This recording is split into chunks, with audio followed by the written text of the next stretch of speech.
भगवान लक्ष्मण रामायण के एक आदर्श पात्र हैं। इनको शेषनाग का अवतार माना जाता है।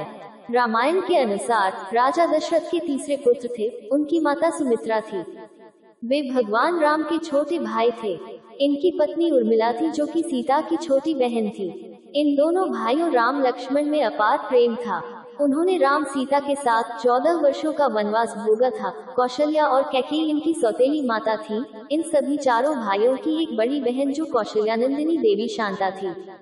उनके अन्य भाई भरत और शत्रुघ्न थे। भगवान लक्ष्मण हर कला में निपुण थे, चाहे वो मल्लयुद्ध हो या धनुर्विद्या। यद्यपि भारत में भगवान लक्ष्मण जी का अलग सा मंदिर विरल या बहुत कम है, क्योंकि मंदिरों में श्री राम तथा सीता जी के साथ सदैव लक्ष्मण जी की भी पूजा होती है। भगवान लक्ष्मण जी की विशेष पूजा में उन्हें नीलकमल पुष्प अर्पित करना चाहिए। अपने परिश्रम से कमाए हुए धन का छोटा सा भाग या चावल के कुछ दाने श्रद्धा और विश्वास से भगवान लक्ष्मण को अर्पित करने से अपने भक्त की सदैव रक्षा करते हैं। भगवान लक्ष्मण एक आदर्श अनुज हैं। राम को पिता ने वनवास दिया, किंतु लक्ष्मण राम के साथ स्वेच्छा से वनगमन करते हैं। ज्येष्ठानुवृत्ति, स्नेह तथा धर्मभाव के कारण श्री राम के साथ उनकी पत्नी सीता के होने से उन्हें आमोद प्रमोद के साधन प्राप्त है, किंतु लक्ष्मण जी ने समस्त आमोदों का त्याग कर केवल सेवा भाव को ही अपनाया। वास्तव में लक्ष्मण जी का वनवास श्री राम के वनवास से भी अधिक महान है।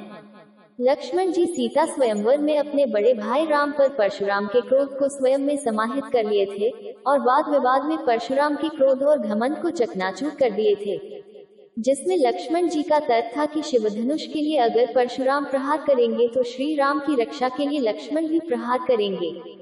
ये प्रसंग आज के आधुनिक युग में बहुत सार्थक सिद्ध होती है कि हमें अपने से अधिक शक्तिशाली लोगों के दबाव में नहीं रहना चाहिए और जहां विरोध करना स्वाभाविक हो अवश्य विरोध करना चाहिए। अपने बाल्यकाल से श्री राम की परछाई बने रहने की परीक्षा तब सामने आई जब श्री राम को 14 वर्ष का वनवास हुआ। यद्यपि भगवान लक्ष्मण को वनवास नहीं हुआ था, परंतु वे फिर भी वन को साथ गए थे।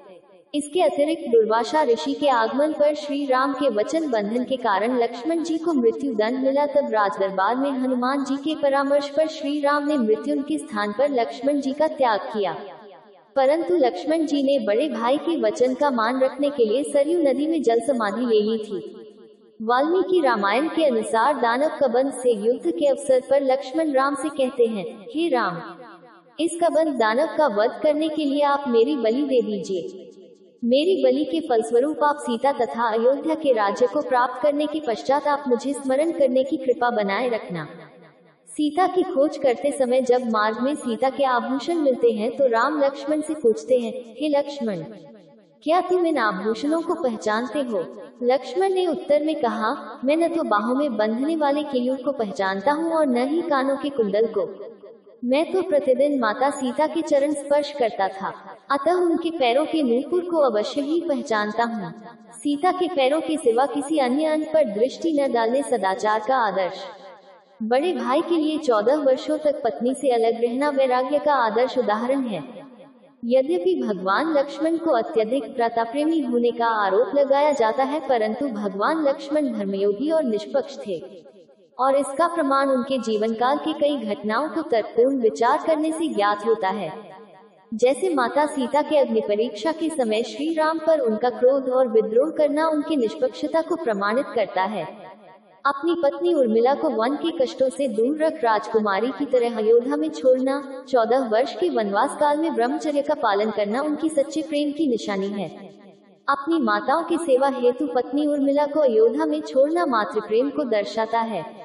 मेघनाथ इंद्रजीत जैसे योद्धा जिसने स्वयं लक्ष्मण सहित राम और हनुमान को भी युद्ध में पराजित किया था, उस योद्धा से 2 बार पराजित होने के बाद भी युद्ध करना और विजय प्राप्त करना भगवान लक्ष्मण की निडरता, सामर्थ्यता और श्रेष्ठ युद्ध कौशल को इंगित करता है।